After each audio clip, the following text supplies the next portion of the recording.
booties for black girl nerds.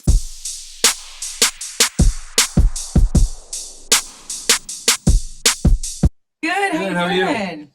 I'm doing great. Thank you guys so much for speaking with me. I know it's early, so I'm getting through it. We got this. Oh, yeah. Thank you for being there Thank for us. you. No, I'm so excited. I love this film, so I'm geeked about it. Like I'm up. Okay, Great, good. great. So James, I'll start with you. You have such a well-rounded filmography, and to this day, I still consider you to be the funniest person in Death at a Funeral when there was a ton of top-notch comedians. So I have noticed the level of warmth that exudes from you when you're in the Sonic films. Can you talk to me about Oh, can I talk It's about so- that? I'd it's rather so- hear you talk about It's it. so actually. weird because I don't feel that. She doesn't know what it is. What is that? Yeah, well, she has a dark soul. Just there's nothing there. So thank you to finally speak to somebody who's picking up what I'm putting down. That's very sweet of you to say. I really mean that. And yeah, Death at a Funeral was a fun one. But that was such a great role. It was like, I mean, a guy who accidentally takes acid at a funeral, and then I just was like, I can do whatever I want. Even if it's not written in the script, I'm just gonna lose my mind. But that's sweet of you to say about warmth and all of that. I mean, you don't want anything to feel like depressing to the audience. So yeah, I try to bring a little bit of myself, although she thinks I don't exhibit any warmth to anybody. But anyway, I get embarrassed when people compliment me, so forgive me. That's very nice of you to say. Sweet. Oh, wait, sorry. No. I was just wondering if being a What'd you father say? has contributed to your character. Like I know that the warmth comes from somewhere. Oh.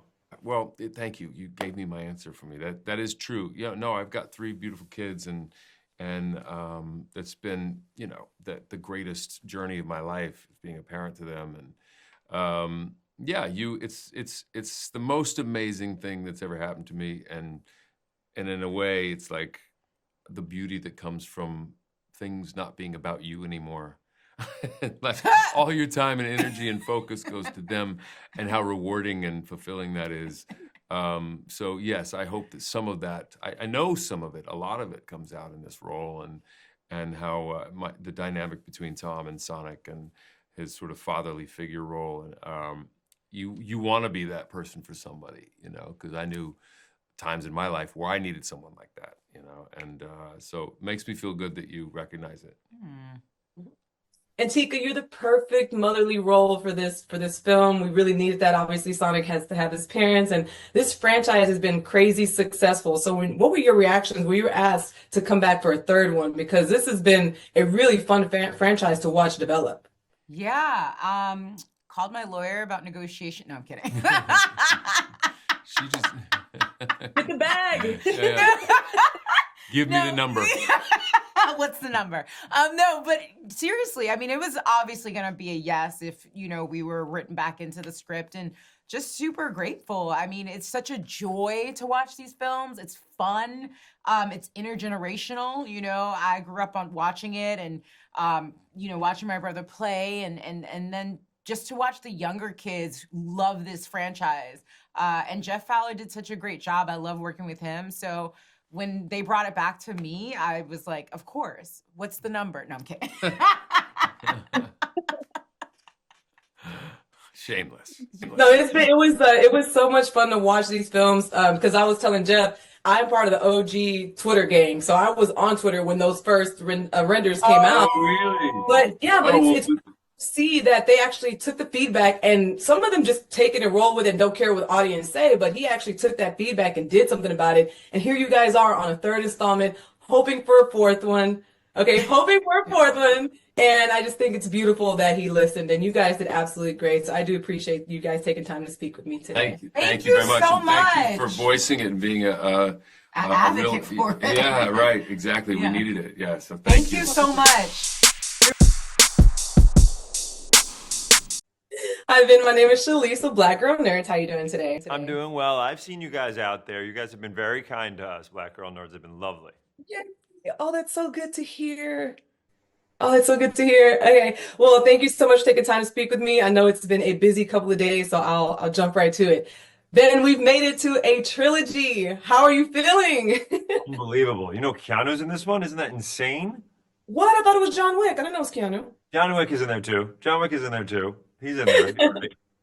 I Well, did I speaking did of press with him the other day, and I said that the biggest villain for John Wick was stairs. You remember that movie where he just fell down stairs for 45 minutes? oh, the last one. Unbelievable. I loved it so much. I love those movies so much. No, he's great, and I love that he's in this one. And that actually piggybacks onto this question. You do have an insane cast. Obviously, when we added Idris, and now we got Keanu. So, can you tell me about your reaction as a fan? What did you feel when you first found out Keanu was joining the team? Oh, I lost my mind. I literally at the beginning at the end of the second one when we showed it was Shadow, me and Jeff and everybody was like, could you imagine if Keanu Reeves did that role? Like, could you imagine if he said yes? That'll never happen, right? There's no way that'll happen. And then him saying yes was like, we went bananas. He was exactly who we wanted. He was the first choice we had, and he said yes, and he loved it. He's been having a blast. Yeah, I can see that. I love seeing his smile when he's on these carpets. And I personally, for the longest, I don't read into rumors, but for the longest, I thought it was going to be Hayden Christensen. For the I know, I longest, saw that too. Wait, who's the other one? No, just Hayden Christensen. That's Oh the yeah, only I one. saw that one too online. I saw that one too online. But we knew early on that Keanu was jumping in. We saw a lot of When you guys Keanu, said it, a lot of Hayden Christensen.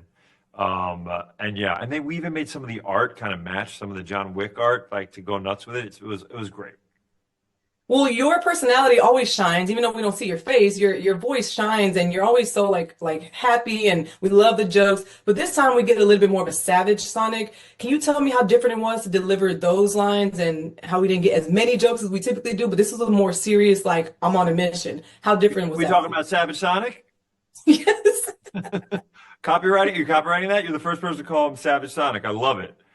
Savage Sonic makes an appearance in this. There's like Supersonic Sonic, and then there's Savage Sonic. Savage Sonic comes out there. I think it's the first time. I think what we're trying to do is make our movies mature with our audience a little bit and not make the same movie over and over again, which I think is the way some of these franchises may trip a little bit on themselves. We are growing with our audience. We're going to show you the same character. We're going to give you Sonic. He's always going to be funny. He's always going to be heart forward and loving. But the idea that he's dealing with some more mature things and having to really be angry and feel savage and rageful for the first time. Copyright Savage Sonic. To me, it's like, it's amazing. And then to show him try to bounce back from that feeling and how he grows and matures, showing kids what it's feeling like to deal with these emotions and how to deal with them. And Sonic makes mistakes and Sonic learns from his mistakes. And I think that's a big thing for kids to learn as well. And I don't want this story to end. I think there's so much more to dive into. And I'm big on manifesting things. So manifesting a fourth one, is there a particular like storyline that you'd like to see them like go into? Obviously, I know about the end scene, but what would you like to see them do next? Yes. So the character we introduce at the end of 4, which you and I aren't going to talk about, but the character we introduce, if you're a fan of the video games, you understand that unlocks a whole nother thing. And I think for me, I am like, that is exactly what I want to do next. I also love the idea that if this one has some darkness in there, I don't think we have to go as dark for the next one. We get to explore other things. I really love that idea too. But also somehow, I don't know how they're going to do it, keeping Shadow in the mix because Keanu and I and those energies work so well. And it's like the exact inverse of Sonic. So I wonder how anything would work if Keanu would do more of them. I think he would. And so that's exciting. Can you tell me, before this is over, can you tell me I need a real answer, okay? The last Okay. time you manifested something, what it was, and the last thing that came true that you manifested. I'll tell you exactly what it was. I wanted to interview Chris Evans so bad. So bad. And I was like, yeah, I want to cover Red One. And everyone's like, you want to cover a Christmas movie? I was like, I've been a Chris Evans fan for the longest time. And in my line of work, you don't really express how much you're a fan of something. You're just like, I'm working. But that was something I wanted and ended up doing the red carpet and the junket and all these that's cool. great. That's why this random Christmas poster isn't it? Did you tell him? Did you tell him like I really I thought did. I wanted said, this? Christopher Evans, I've been manifesting this for the longest. And he said, well, the vision boards work, I guess. Oh, So I love it. you're gonna get Keanu in the fourth one. I could already see it. Let's do a fourth one. Just give me a fourth one. That's all I want. Awesome. Well, thank you so much for talking with me. I really appreciate it, and I hope to talk to you for the fourth Good installment. to see you. Thank you very much. Lovely to see you. Thank you. I'm doing great. How are you? I'm doing great. Thank you so much for taking some time to speak to me. I love this movie, so I'm really excited to talk to you. Great. Yeah, no, I'm glad to hear it. Thank you. So I'm part of the original Twitter group, and I remember being on Twitter when the first renders of Sonic came out and how the team listened to people and went and made the changes and gave us the wildly successful Sonic that we have today. And now you're going on a third installment. So I want to know, what advice do you have for directors, actors, or anyone in general looking to create something when it comes to how important it is to listen to your audience? I mean, you just said it right there. I mean, it's like it's always it's about collaboration. It's about listening to your fans. It's about just it really is movie making is so hard, and obviously adapting characters like Sonic that have such incredible fan bases.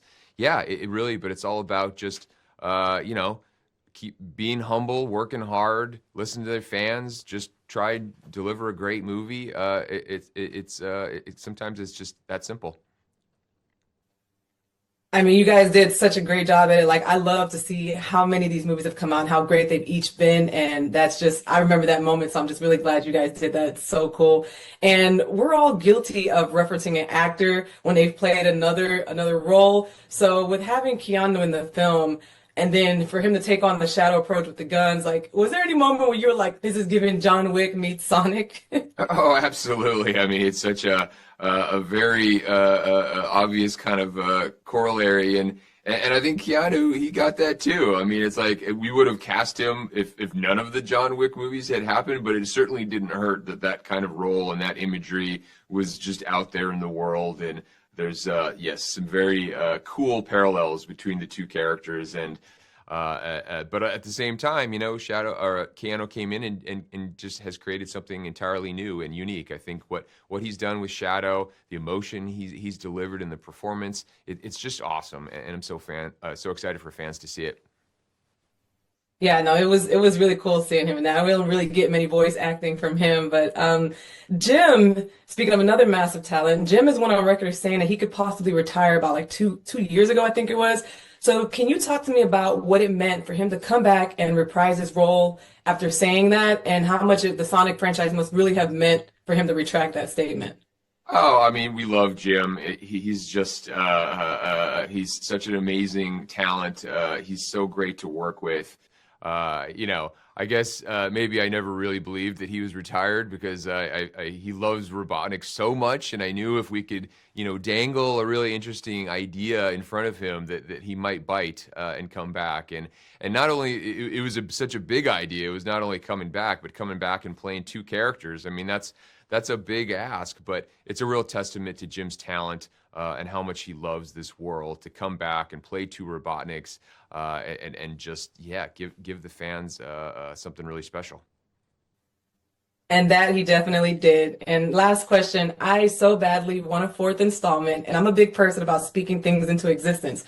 So if we were to get a fourth installment from you, what character or what storyline or arc that would you like to see be played out on screen? I mean, with the teases that we've got at the end of the third film, I mean, that's really the best information I can offer, because we always are very mindful of where of using characters that are going to give us really great stories and give us new directions to take the films, and that really is the kind of the first step in deciding where can it go from here. So we always choose those characters very carefully because we're excited about where it's going to take us with the stories. Awesome. Well, thank you so much for that. I absolutely love the film. The little references to the older Jim, they were so funny. That probably was my favorite part of the film. So thank you so much for speaking with me. I look forward to talking to you again. Oh, that's awesome. Thank you so much. Appreciate the support.